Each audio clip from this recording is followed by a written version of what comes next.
बलूचिस्तान के शहर गवादर से हमारे गिदरोशिया पॉइंट के नुमाइंदे उबैदुल्लाह बलोच की रिपोर्ट के मुताबिक director general Gwadar development authority Shafqat Anwar Shahani आज हफ्ते को गवादर प्रेस क्लब के दौरे पर तशरीफ लाए। प्रेस क्लब गवादर के ओहदेदारान, सदर, जनरल सेक्रेटरी समेत अरकान ने मुअज़्ज़िज़ मेहमानों का गर्मजोशी से इस्तकबाल किया।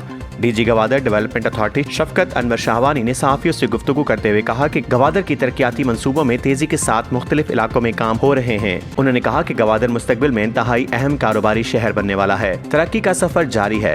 इंशाल्लाह गवादर में हम सब मिलकर एक मॉडल सिटी, खूबसूरत शहर बनाने के लिए जिद्दोजहद में लगे हुए हैं। सरमायाकारों को गवादर में खुश आमदीद करते हैं। ओल्ड शहर में तरक्याती मंसूबों पर काम तेजी के साथ जारी है। आवाम की राय और आप लोगों के ताउन से गवादर इंशाल्लाह खूबसूरत जदीद मॉडल शहर बन जाएगा। उन्होंने कहा कि पिछले चंद सालों में ओल्ड टाउन के मुताद्दिद मंसूबे मुकम्मल किए गए हैं, जिन पर करोड़ों रुपए खर्च हुए हैं। ये मंसूबे वफाकी और सूबाई हुकूमत के ताउन से तकमील के मराहिल में हैं और उनके मयार और पायदारी को यकीनी बनाया जा रहा है। उन्होंने कहा कि GDA की बदौलत गवादर न सिर्फ आलमी सतह पर तरक्की की जानिब गामजन है, बल्कि मकामी अफराद को तालीम, सेहत, रोड इंफ्रास्ट्रक्चर, पार्क्स, माहीगीरी, खेल के मैदानों में और पानी के मंसूबों जैसे शोबों में बराह रास्त फायदा पहुंच रहा है। इससे कबल डीजी गवादर शफकत अनवर शाहवानी ने गवादर प्रेस क्लब की नई काबीना को मुबारकबाद दी और हर मुमकिन ताउन की यकीन दहानी की। प्रेस क्लब के हाल ग्राउंड, सदर और जनरल सेक्रेटरी के ऑफिस, लाइब्रेरी का दौरा किया। उन्होंने कहा कि वो दोबारा गवादर प्रेस क्लब आकर प्रेस क्लब में अपनी टीम के साथ सहाफियों से तफसीली बातचीत करेंगे, ताकि गवादर के मसाइल और उनके हल के लिए बेहतर तजावीज़ से उन्हें आगाही हासिल हो। इस मौके पर GDA के निसार अहमद, हफीज दश्ती और दीगर भी मौजूद थे।